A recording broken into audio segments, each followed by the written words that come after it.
সূরা আন-নাজিআত। রহমান রহিম আল্লাহ তাআলার নামে।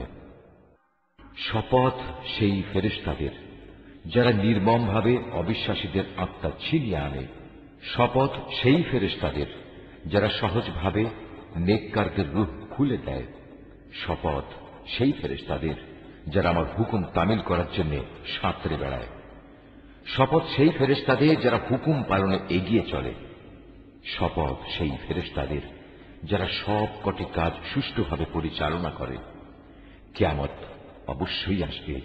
সেদিন ভূকম্পনের এক প্রচন্ড ঝাঁকুনি হবে। কবর থেকে সবাইকে ওঠানোর জন্য সাথে সাথে আরেকটি ধাক্কা হবে।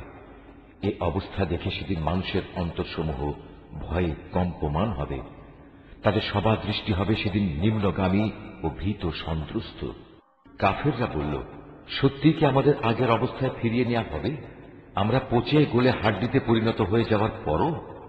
তারা এও বলেছে, যদি আমাদের আগের জীবনে ফিরিয়ে নেওয়া হয় তাহলে সেটা তো হবে খুবই লোকসানের বিষয়। অবশ্যই তা হবে বড় ধরনের একটি গর্জন। এ গর্জন শেষ না হতেই দেখা যাবে তারা কবর থেকে উঠে জমিনের উপর সমবেত হয়ে গেছে। হে নবী, তোমার কাছে কি মূসার কাহিনী পৌঁছেছে? তাকে যখন তার মালিক পবিত্র তুয়া উপত্যকায় ডেকে বলেছিলেন, যাও ফেরাউনের কাছে, কারণ সে বিদ্রোহ করেছে। তাকে জিজ্ঞেস করো, তুমি কি ঈমান এনে পবিত্র হতে চাও? তাকে এও বলো, আমি তোমাকে তোমার মালিকের কাছে পৌঁছার একটা পথ দেখাতে পারি, এতে তুমি হয়তো তাকে ভয় করবে। অতঃপর সে তাকে আমার পক্ষ থেকে নবুয়তের বড় একটি নিদর্শন দেখালো। কিন্তু সে ব্যক্তি নবীকে মিথ্যা সাব্যস্ত করল এবং সে তার বিরুদ্ধাচরণ করল। অতঃপর ষড়যন্ত্র করার মানুষে সে সেখান থেকে ফিরে গেল। সে লোকজন জড়ো করল এবং তাদের ডাক দিল। তারপর বলল, আমি হচ্ছি তোমাদের সবচেয়ে বড় রব।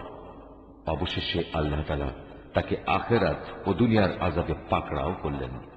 অবশ্যই এমন সব লোকের জন্য এতে শিক্ষার নিদর্শন রয়েছে যারা আল্লাহ তাআলাকে ভয় করে।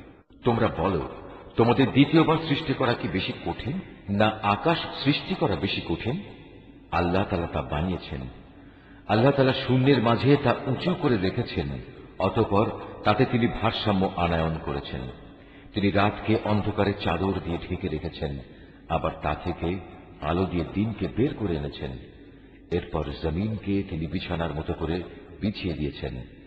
তা থেকে তিনি বের করেছেন পানি ও উদ্ভিদ রাজি। তিনি পাহাড় সমূহ জমিনের গায়ে পেরেকের মতো গেড়ে দিয়েছেন তোমাদের জন্য এবং তোমাদের জন্তু জানোয়ারদের উপকারের জন্য। তারপর যখন বড় বিপর্যয় তোমাদের সামনে হাজির হবে, সেদিন মানুষ একে একে সব কিছুই স্মরণ করবে যা সে দুনিয়ায় করে এসেছে। সেদিন সে ব্যক্তি দেখতে পাবে তার জন্য জাহান্নাম খুলে ধরা হবে। অতঃপর যে ব্যক্তি সীমা লঙ্ঘন করেছে এবং পরকালের তুলনায় দুনিয়ার জীবনকেই অগ্রাধিকার দিয়েছে, জাহান্নামই হবে তার একমাত্র আবাসস্থল। আবার যে ব্যক্তি তার মালিকের সামনে দাঁড়ানোর এ দিনকে ভয় করেছে এবং এ ভয়ে নিজের নফসকে কামনা বাসনা থেকে বিরত রেখেছে, অবশ্যই জান্নাত হবে তার ঠিকানা।